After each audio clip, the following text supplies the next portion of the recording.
That person is not insulting you but himself. Insecure personalities want to expand their ego, so they would do everything to make someone feel small. By being able to do that, it makes them feel better having exercised control over the person's reaction. Do not react. Pity such a person, for he or she might be battling a personal issue, so they lash out at anyone crossing their path. Personal insecurity is a venom destroying the person and those around him. Of course, it depends on the situation, but here is the common denominator. Do not display any emotional reactions. Whether you choose to react or not, never ever let that person guess that you are hurt by the insults. I do not advise you to display anger. Either anger might show that you are somehow hurt. You must assess the situation and the person's motives when it's not worth reacting. If the person is a complete stranger whose path randomly crossed yours, that person doesn't deserve your time and your energy. Just ignore and walk away. If someone basically criticizes everybody, chances are nobody likes that person and you are not a specific target and it doesn't disrupt your well-being. Again, just ignore it. People know how is that person, and that person is highly unlikely to change their behavior. Arguing over and over with people like that is just so exhausting. When it's worth reacting, but without showing your emotions. Basically, all the other cases. If you will meet that person again at work, at school, etc., you should react. 1. Why should you react? If people see that you let them demean you without standing up for yourself, well, then you are an easy target. You absolutely should react as soon as someone insults or belittle you. Because the more you wait, the more it will be difficult to stop their behavior. Their first impression is that you would be a good scapegoat. And you know that first impressions are quite persistent. If you immediately react, then you send them the message that they should leave you alone because it's them who are eventually likely to be hurt.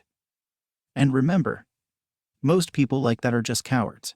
So why shouldn't you display emotional reactions such as pain, shame, fear, anger, etc.? Often, someone insults or belittles you to get an emotional reaction out of you. Therefore, each time you give them that emotional reaction that they crave, like fear or anger, they are more motivated to continue to demean you.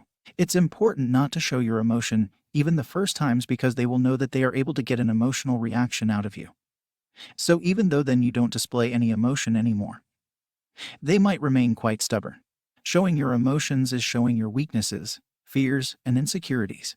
Those buttons will relentlessly and mercilessly be pushed by emotionally sadistic people.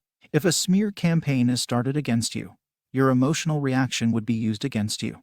A master manipulator can easily convince other people that you are the crazy one or the abuser if you react with anger. If you are in that situation, I strongly suggest you do some research on that subject. 3. How should you react? Some of those people are quite good at reading people by observing their facial expressions, body language, tone of voice, etc. Let them clueless about your feelings. Try to adopt confident body language. Look at them with contempt, but still without anger. Reply to them without insulting them back, but show them how ridiculous they sound. If you are comfortable with humor, use and abuse it. Don't let them win. At some point of the argument, if you know that they won't give up, wait until you momentarily have the upper hand. For instance, when you make them sound ridiculous, then just walk away. Examples of responding with humor. One is one reader replied to an author's post, "I really liked your book. Who has written this book on your behalf?" The author, instead of replying angrily, mentioned, "I'm happy that you liked it. Who has read the book on your behalf?" 2. If someone insults your dress, looking like a retired circus person, you may respond like, "Okay, fashion model. Teach me please so that I can learn from you." Calm down, breathe slowly. Before answering, take the time to analyze their insults and their motives. Do they try to push you to react in a certain way? Well, you have figured it out. You definitely wouldn't give them that satisfaction. Speak out. If someone asks you what's going on, don't hide or minimize the insults and belittlements.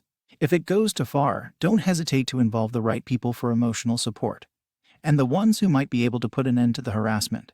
Moreover, you might not be the only one who is harassed by that person or by that bunch of people.